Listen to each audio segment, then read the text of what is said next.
Hi and welcome to today's presentation on IWS WebAdmin for Distributed. My name is Mark Delaney and I'm from Systems Manage Limited in the UK. I'm a freelance consultant. I've been working with Workload Scheduler for a number of years, as well as other IBM infrastructure management and event management and operations tools. Today I'm mainly going to be focusing on a demonstration of the product, but I've put a couple of slides in to set the scene if you're not familiar with WebAdmin. But it's effectively a graphical front end for IWS. It's a third-party product, and in my opinion, in my experience, it does provide major workflow improvements when you're using the product, both if you're a skilled TWS user or if you're just someone who's effectively checking the output of jobs and things like that. They don't want to be a power user. There's a lot of quality of life improvements in this product compared to using, for example, the command line, and there's things like the reporting capabilities. It's very, very powerful and very easy to get the information that you need out of the WebAdmin database if you're not familiar with SQL, and it puts it all in a very easy to use, easy to learn and easy to maintain environment that is great for administrators and for end users alike. IWS WebAdmin supports all versions of IBM Workload Scheduler from, I think it's 8.3 right up to the latest version, which is what we're going to demo with today, which is 9.5 Fixpack 4. And as WebAdmin is installed on your master domain manager or your backup master, it's effectively a graphical front end that is running Command and Composer commands in the background. So it's extremely fast, the results are real quick. And if you're dealing with a lot of results in the plan or the database, the responsiveness is super fast. As WebAdmin is installed on your master domain manager and your backup master, you could make the case for not deploying additional servers to house the dynamic workload console. And I've certainly seen some customers who've taken that approach. My recommendation is always to have both if you can. The DWC graphically is fantastic when it comes to visualizing your workflow, particularly the plan view and things like that. But WebAdmin has also got a lot of benefits that it's easy to deploy and use. So my recommendation is always go with both.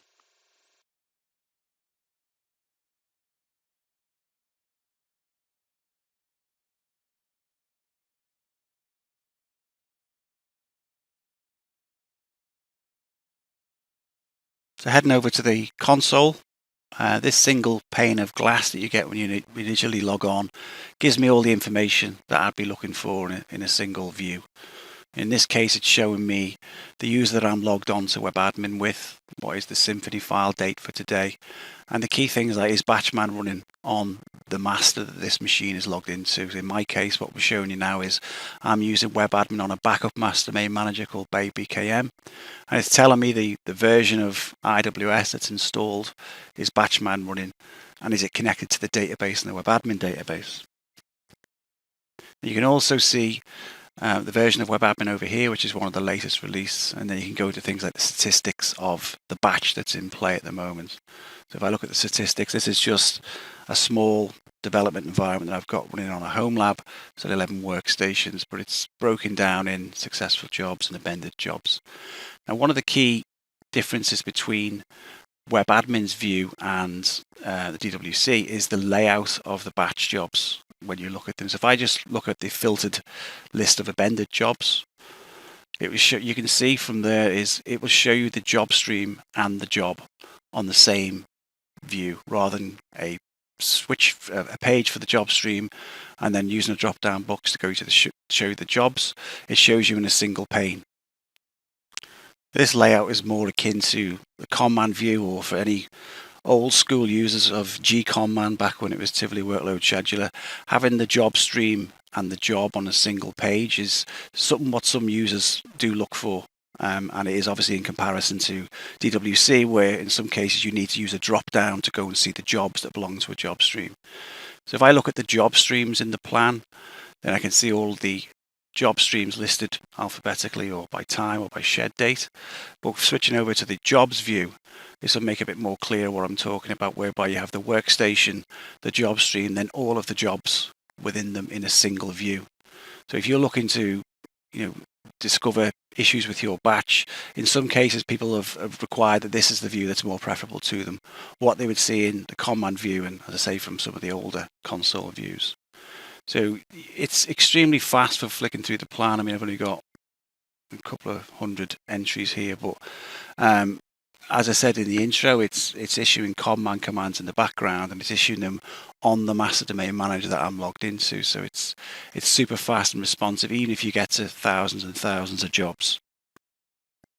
As I go through, I'll try and point out some things that I've found useful and customers have said that they really like that the way WebAdmin works is, for example, backward and forward. You can flick through to all the pages that you were at before previously just with backwards and forwards. Again, it's super fast.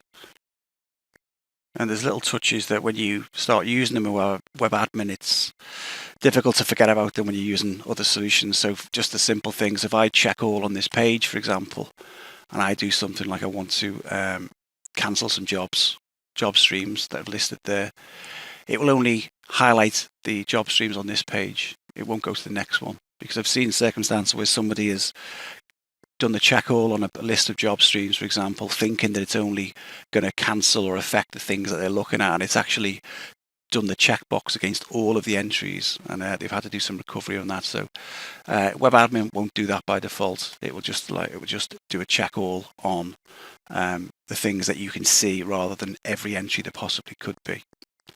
If I'm looking for jobs and things, there is a Superfast Searching method which you can enable or not enable. So if I, for example, I've got 14 pages of jobs with 25 entries, but all I want and interested in is make plan.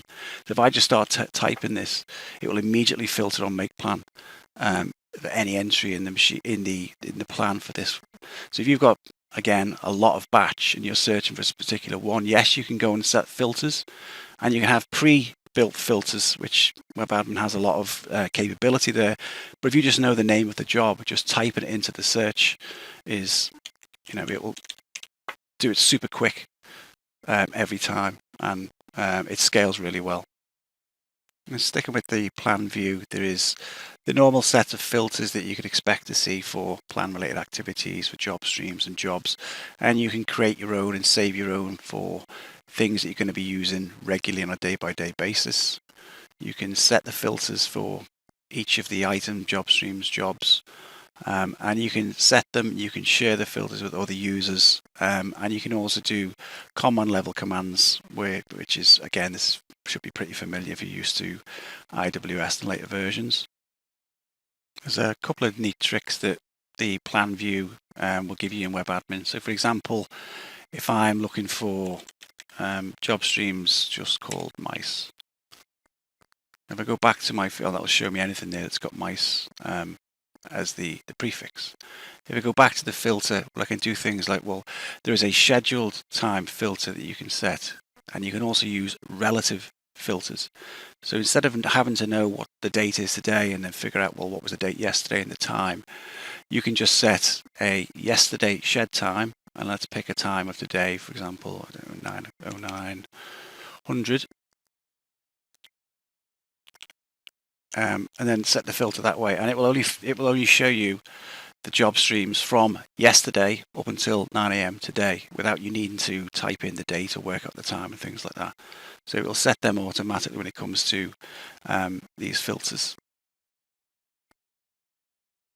So if I clear this filter, and we can look at another example whereby you can do multiple levels of filtering on a job stream or a job or anything else that you're interested in.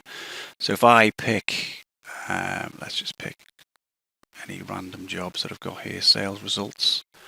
You've got an or an and, so you can do implicit or explicit filtering on a job stream. So you might have job streams that run on completely different workstations or have a naming convention that is not standard, but you'd like to be able to get all those results in a single filter. Well, you can do that with WebAdmin. So if I add in another job stream with a different naming convention, let's say orders made, and I'm also interested in the final job stream, which is obviously key to everything, that runs on a different workstation. This runs on a virtual master in my environment, and I'm interested in final. So you can set that filter, save it, share it, and it will show you that information each time. And obviously if you save it, you come in every day. If you have these multiple requirements for a filter, then you can save them and share them as you need. And it's really powerful. As well as things like inclusion, you can also exclude results with the filters. And there's a couple of other things that you can do. Obviously you can set the status that you're interested in, and again you can include them or exclude them using the filters. Well, I only want to see the jobs that are in hold for today, for example. You can set that filter and save them. So clear this filter. Another really powerful aspect of WebAdmin is the ability to search for things in the plan that aren't just related to filters. So for example, if someone comes to you and says, we've got a job that executes a script called PHP exec, but we don't know what job it belongs to. We know it's in the plan today, but we don't know which one. So you can search on the script name that's being executed by IWS during the plan, today's plans. You can search for that. And I can see here that this job, as part of its run, is going to be calling that PHP exec that we're looking for. There's a lot more things you can go into with the info and the detailed report. I can quickly show you the info report here for this particular job, and this will show me all in one pane everything about the job, the script, the run history, the last run time, things like that. So often you would need to go to multiple screens for this, or use multiple commands on the command line. With the info, the job details in WebAdmin, it will show you everything about it, and you can see here that this PHP exec part of the job that was looking for is actually here. There's a detailed report as well, which is more to do with the statistics of the job. So you can see everything about the amount of successful job runs for this particular one, how many times it's abandoned, etc. But to carry on with this example, what can often happen, certainly in my experiences, is if you're using an IWS environment and you're scheduling against SAP, the SAP guys may talk a different language to IWS rather, when it comes to the job name. So in IWS, the job could be called one name, but that bears no relevance to what the job runs as in SAP. And they can come to you and say, well, look, we're looking for this job in SAP is just abandoned, and it runs with this variant. Can you tell me what job it belongs to in IWS? And it can take a bit of time to discover what that information is. If you don't have a complete record of these things, you can do a composer create and vie through them to try and look for the particular variant that you're interested in. But if I do a search back to the filters on here, and if I'm searching, let's say a variant NPLHHT, and that's all the information I'm giving it, is go look for a job that's executing in the plan that has the variant name that's been given to me. If I do the set filter in there, well, I can see straight away the job is known to IWS as sysman 00512. That may have no relevance whatsoever to what it's called in SAP, but you can join that connection between the SAP, how they refer to their jobs, and how IWS can refer to the jobs if there is a disconnect between the two. And to confirm that we're looking at the right job, we can just click on the job and see the standard list output there that has things like the variant name or the report name, things that would take a bit of finding from the command line. It's just real easy to find in WebAdmin. So I'm just going to flip over to my master domain manager because I haven't copied the schedule files over. So this is a IWS WebAdmin installed on the master by MDM. What it does is really useful and handy to have is working with alternate planners. So yesterday's Symphony file or the Symphony file from a different date. So you can quickly set yesterday's Symphony file just by hitting the Y button. And now once I've set that, it will show me on the dashboard which Symphony file's in use. And then I can flip through the jobs and the job streams as if I was working with today's but with yesterday's plan.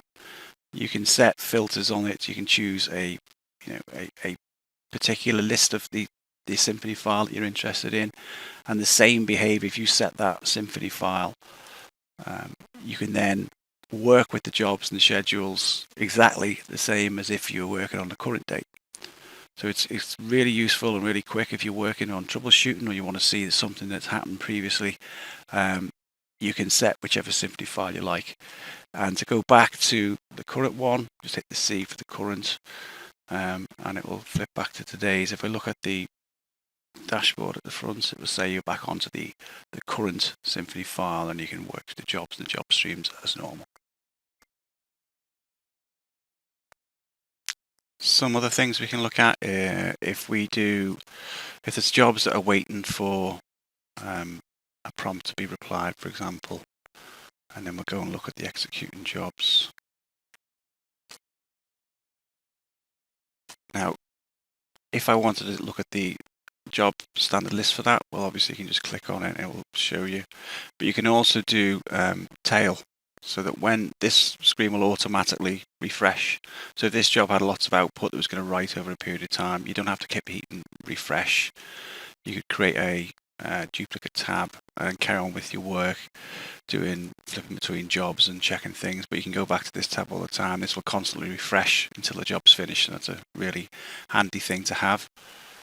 If you're interested in, for example, a job stream definition, if we looked at, say, final post reports, you can display the definition straight from the screen, and it will show you what you would see in the composer output directly from the screen. So you don't have to open up a separate window and go and look at the definition as you would normally do. You can see it straight from here, and it just improves your workflow. Another cool feature in WebAdmin is the ability to add recovery information and support information about any of the definitions in the database. So the job streams or jobs, if there's particular jobs that you want to have callout info, for example, you can add those definitions and they become available to users in the plan, and obviously in the database too. So if I'm filtering on the plan and I'm looking for Jobhist again as my example, you can see this little notes icon over here, and this is something that I've pre-populated, whereby this Jobhist job is important to me. You explain what it does, you can explain who the call out is, and there's any recovery information to it. So any of the objects in the database can be added this information. So it's handy to save if you're operations people, rather than having another application to go to find out what happens if a job abends. You can hold it all within WebAdmin, and it's a massively powerful tool because it can be updated and improved over time, and it's a central source of information to do with recovery, contact, and basically what that job is actually doing as well.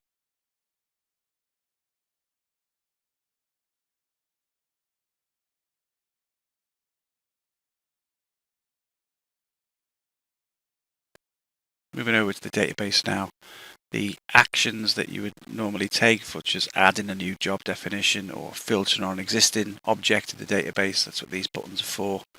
So if I want to add a new job definition, I can hit the A button and then choose the type of job definition. So for example, a file transfer, and you can fill in the fields on this single pane for the items that need to go in the job definition. And similarly for the job streams, there's a multi-tabbed approach to this because of the amount of information that needs to go in. But the adding the dependencies and the job instances is just filled in. There's nothing huge that I need to go into in this. It should be quite straightforward if you're used to creating definitions.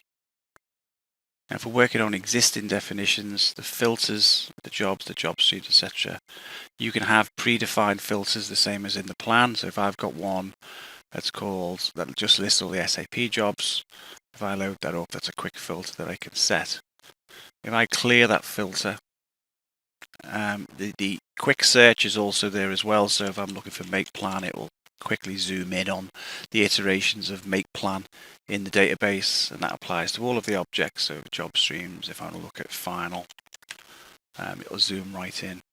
Now, one of the killer features of WebAdmin is the ability of, if there's something in the database, so let's say I want to edit the final job stream here that's in draft. If I go to Actions Text Edit, then I can see a text representation of the job stream. So as it would look in Composer, if you're working on the command line and you were doing Composer Create and then Composer Replace, you can get at this from this console and make those changes in the console. So if someone has made a typo in a job stream and they put a wrong letter in there, if you come in and say, well, I need to fix that quickly, I don't have to go and Composer create and then replace, so I don't have to search through multiple screens. I can just text edit the job stream itself and make the change there. And that applies to anything of the jobs. If someone has made a typo somewhere, or you want to make a quick change to a definition, let me just clear this filter.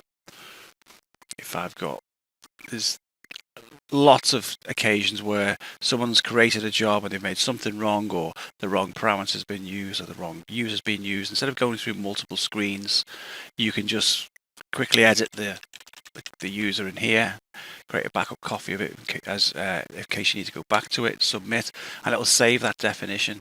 And this cannot be understated, the speed of, if you're working with batch definitions on a regular basis with multiple users, how quickly that can speed up your life, when instead of reverting to the command line or going to a browser that requires multiple screens to open, you just text edit away, and it reduces your vulnerabilities, whereby if you want to avoid users from having remote command line access to your masters or SSH logins, if you give them access using WebAdmin, well, that attack vector is reduced. So it's a great feature, and it's one that is the people who use WebAdmin always call out as something that they use the most in the product. And what they can often use it for is if they've got a development environment and they've got a QA environment, a production environment, and they want to move job definitions, job stream definitions between them. It's super easy to do, because you'd have one browser open to your dev environment, one browser open to your production for environments, for example. So if I was searching for, I don't know if I've got any prod boxes here. So if I'm after this particular job definition, it's in prod, I can just copy that, put it into Notepad, change the name of it to dev. I've got a dev. If I hit save, submit now, then I've got a dev version of this job. It's super fast. But if I'm moving between environments, I can have a QA environment on another tab, make a QA version of it, highlight it, go into the QA WebAdmin, and just paste that in. I've got a definition. It's a 2-second job. It's so trivial to do this, and that's where the power of the text edit, and that applies to anything in WebAdmin. All of the TWS database parameters are available to be text edited. So if you're looking at a holidays calendar, you can quickly see the dates that are there on this particular one. If you wanted to expand that out, well, you could just type a new one, 22, for example, 2022, and hit save, and you've got a new date. It's amazingly fast. And one other aspect of the WebAdmin database view, for example, in the job streams, if I'm looking at, let's say, the final job stream, because everyone knows that, so I can display the definition for the final job stream, and it will give me the composer type output, and this is what it would look like if we do a composer create. But you also do the full definition, so you can see not only the job stream, but the job and the script that it's will be running, or the command that it's running. So this is possible with composer display, semicolon full, but this will show you graphically. So if you've got a job stream that you're working with continuously, or you want to work across different ones, it's sometimes much better to get a text-based view of it, because you can see all that information as you would do from composer in a single set of lines, a single stanza, so the run cycle and the dates and the carry forward, and it's super useful to have in this layout.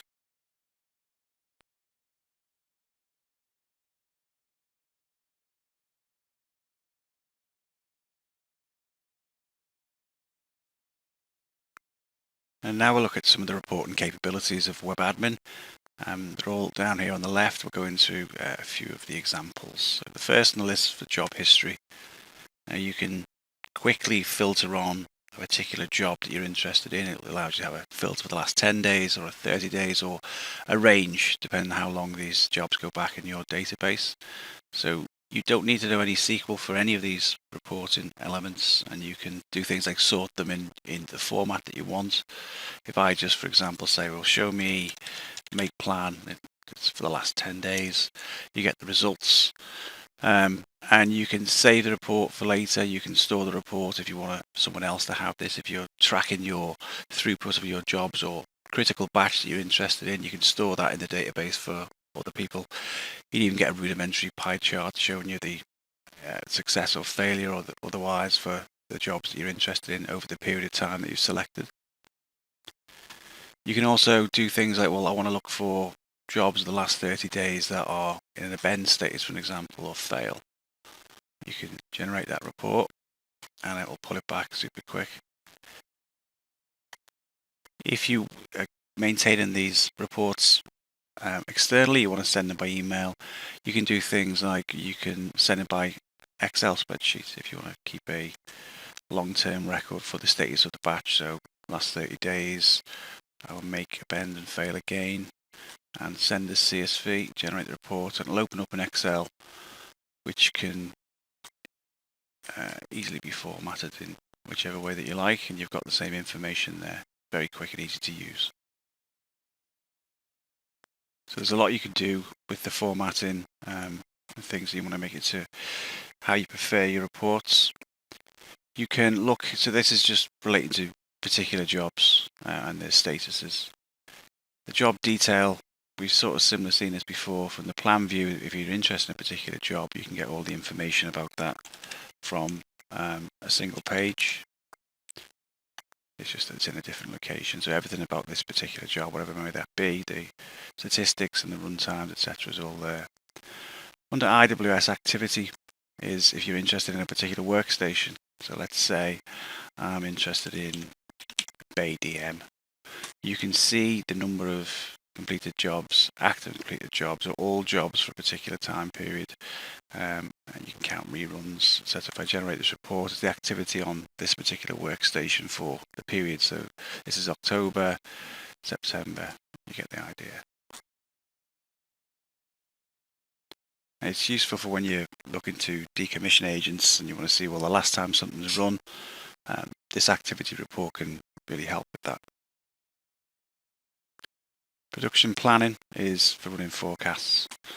You can, as we showed before, we'll be changing the Symphony file that's being shown. You can create a forecast report for a date in the future. You can send that out as a CSV, where you can see how the batch will look at a particular date. The IWS database will give you access to all of the objects from an IWS database.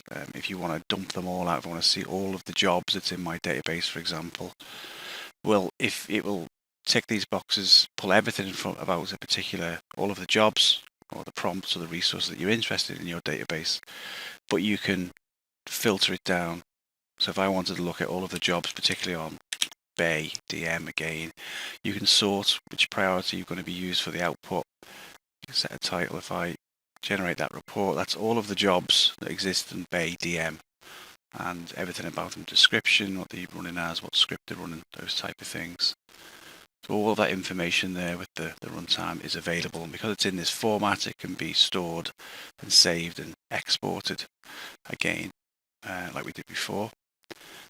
The similar things it replies to anything. So if you're interested in the job streams, all the information's quickly available. So deadlines and carry forwards and things.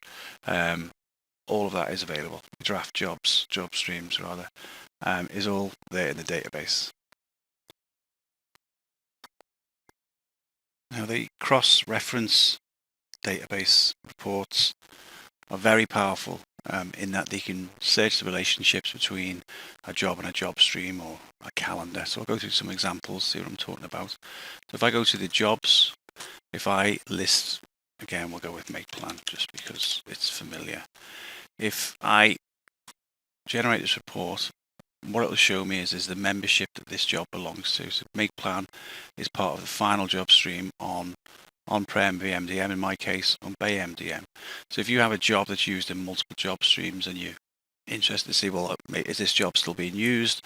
If I delete the job, what potential impact could that be? Well, this cross-reference report for the job stream membership is great for that, for finding these things out. So if you can see what job streams a job belongs to, that's one example. If I go to calendars, I'm interested in a calendar, for example, called Xmas Holes. I want to know which job streams this is a part of. It'll tell me that it's an accept condition for a job stream called test touch. And if you're maintaining a lot of calendars in your system, and you want to make sure if they're still being in use before you get rid of them, and a calendar is something that goes out in the Symphony file, so you want to try and keep the calendars as pruned as possible if you can. You don't want to leave them hanging around the system. Cross-reference support is ideal for this investigation work.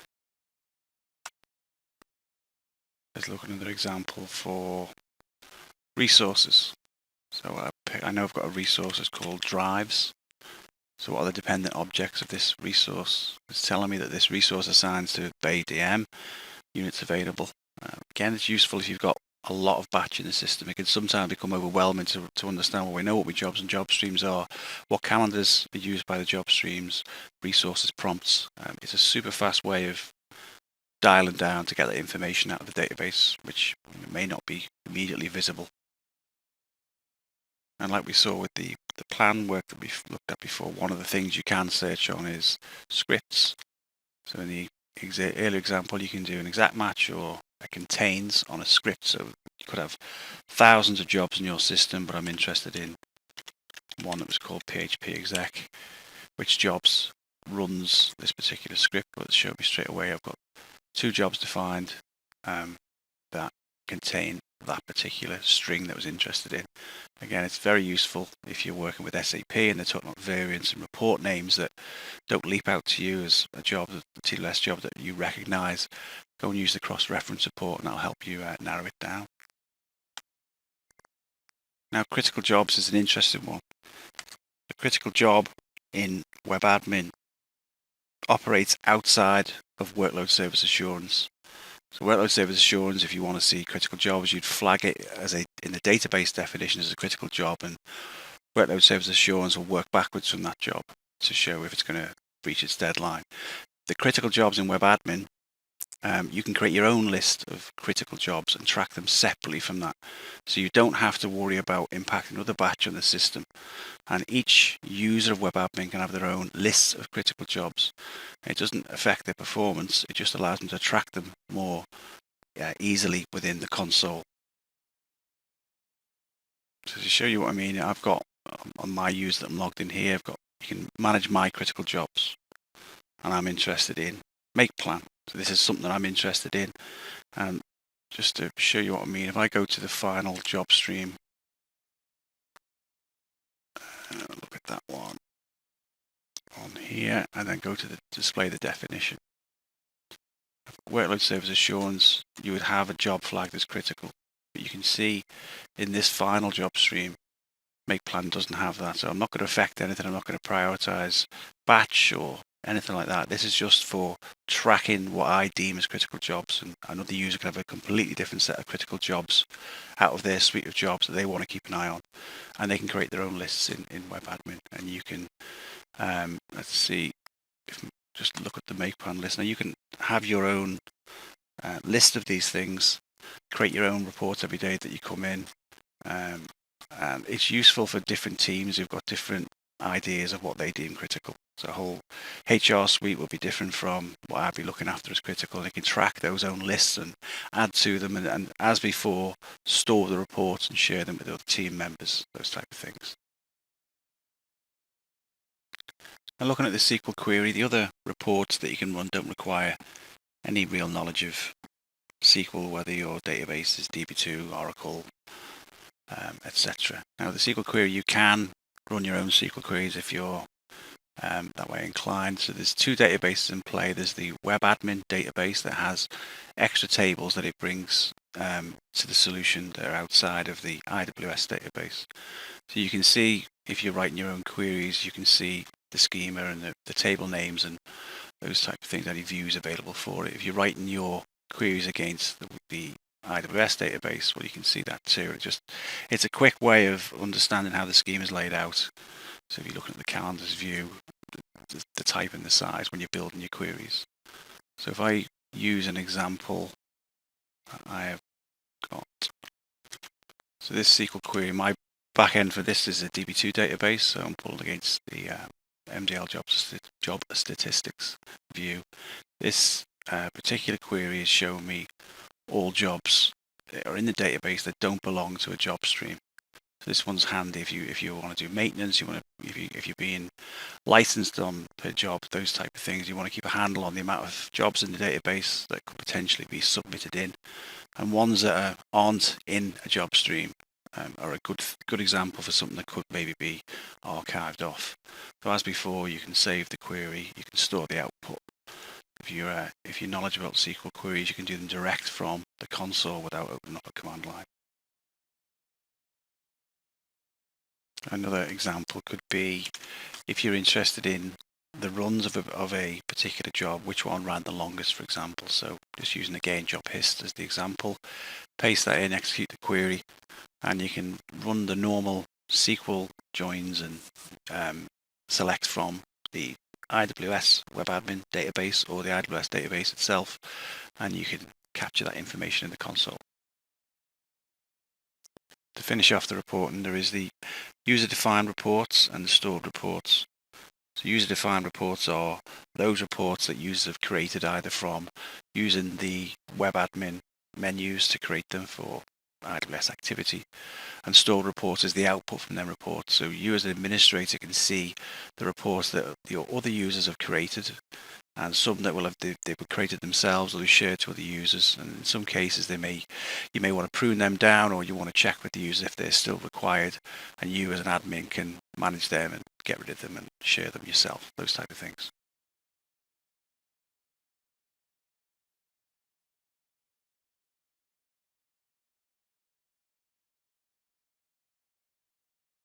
So the final part of the main console is the logs and alerting section. So event rules from event-driven workload automation, creating the rules and filtering the rules is done under the database section. So you can see any of the rules. If you want to filter on one that I've created, for example, touch, then you can see the ones you've created already. You can modify them as you can do with DWC, with Composer, and the events. The monitoring of those rules occurs down here, so you can see them if they've run, if they're in success, or if they're in error, those type of things.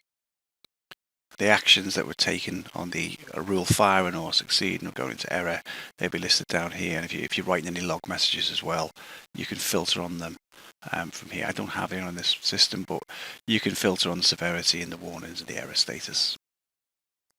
Now the event monitor section down here is slightly different. This is a mechanism that's been around before event-driven workload automation was a thing, whereby the older methods of monitoring jobs and status of the TWS as it was then is using the bmevents.com file, whereby you can list some error code statuses, some status that Batchman writes and alert on those things. So this mechanism can exist alongside event-driven workload automation, or you don't have to use it at all, but you can define the events that happen within the system and apply a severity to them, and then based on those events firing, you can do things like send emails or run a command.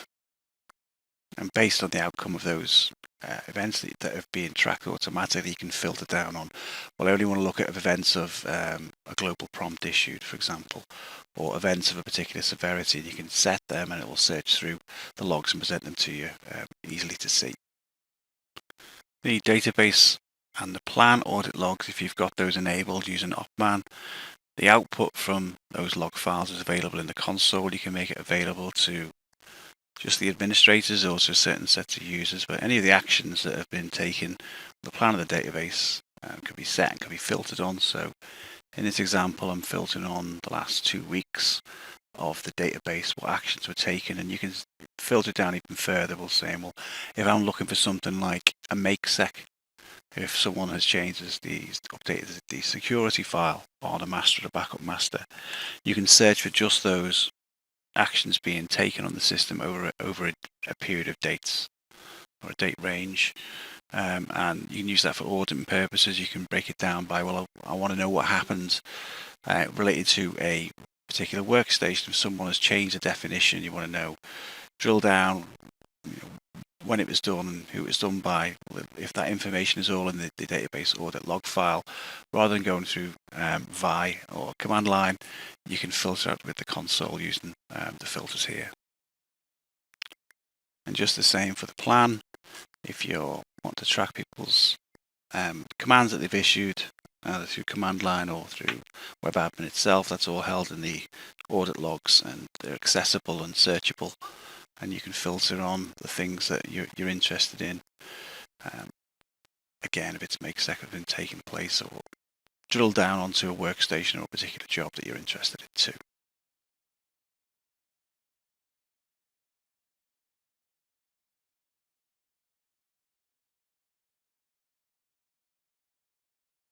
So we're at the final part of the presentation, which is the administration of IWS WebAdmin. Now, before I go across to that menu, there is, at the moment, you can use self-signed certificates for the console, but you will likely get warnings from Firefox and from Chrome to say that they're not signed.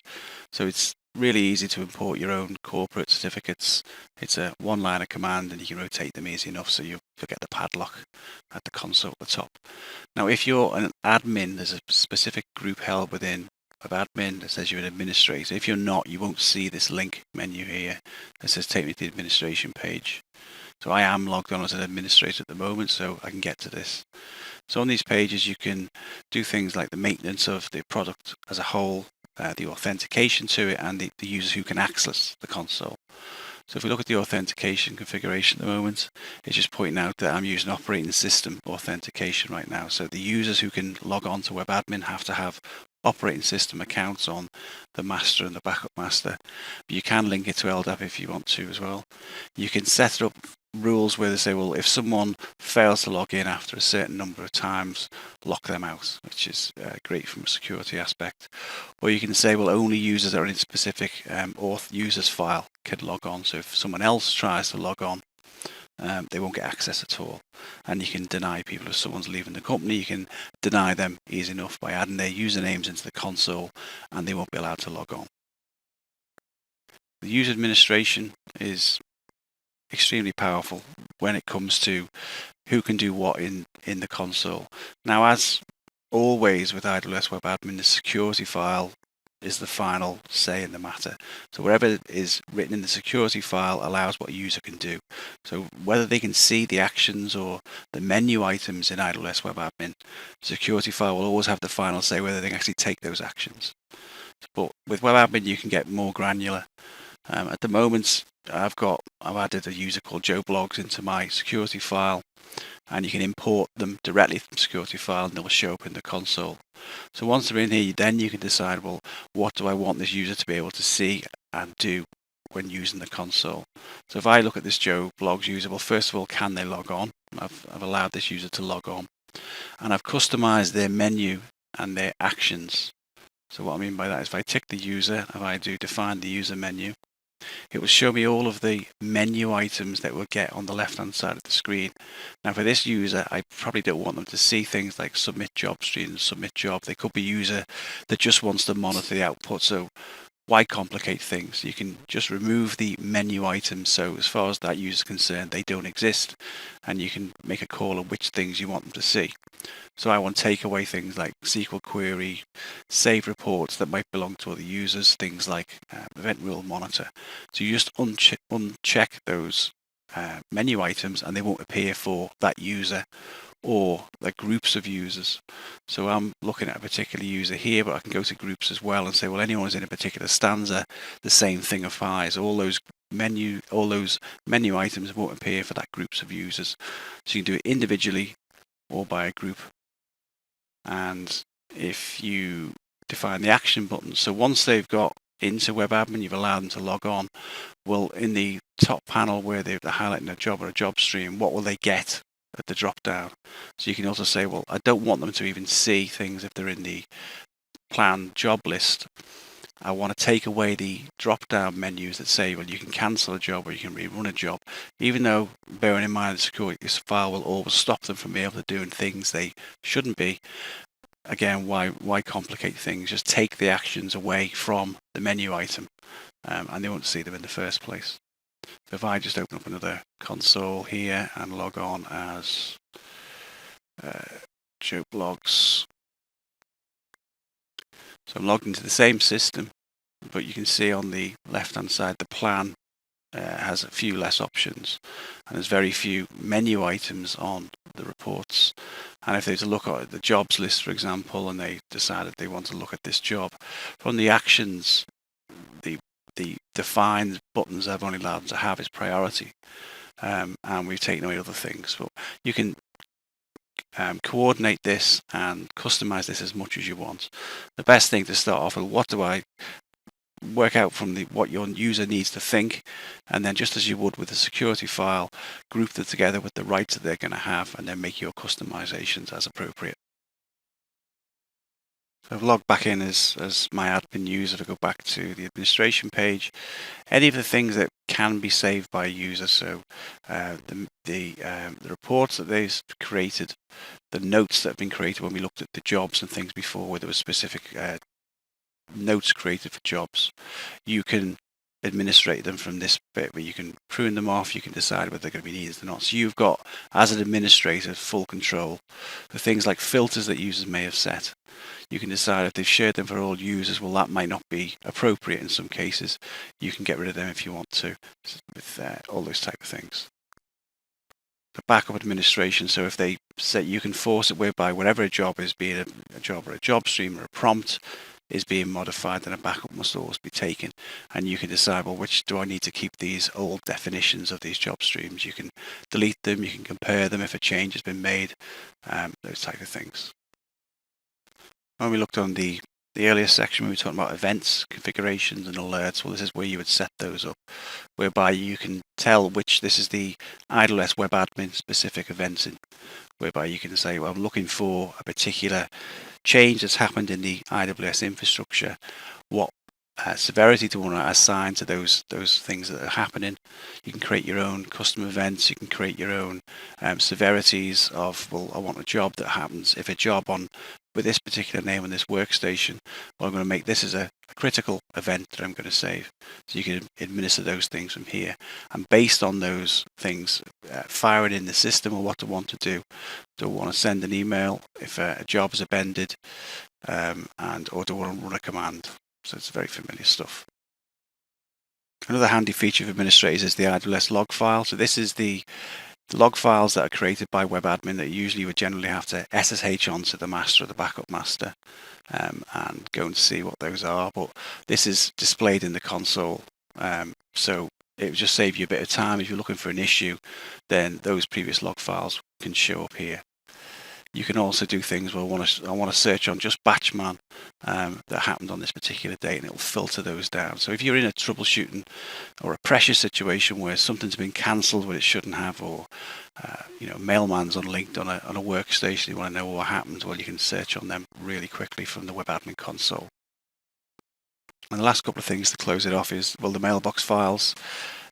Obviously super important. Since they increased the size to 60 meg by default, you generally don't have much of a worry where it used to be 10 meg, where if they started filling up, then it could be a problem. With 60 meg, you've got a lot more of a window to deal with them, but you can change the maximum size from here without going into one of the command line.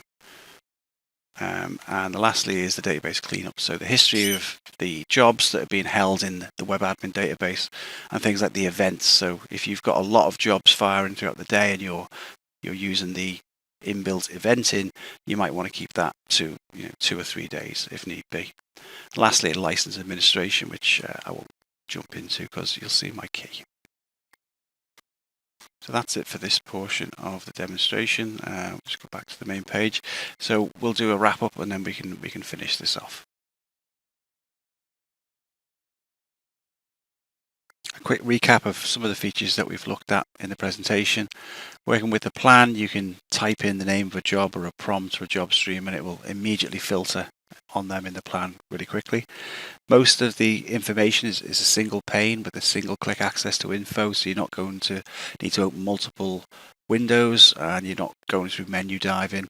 You can apply multiple filters at once. So if you have attributes from a different job stream or workstation, you can set those.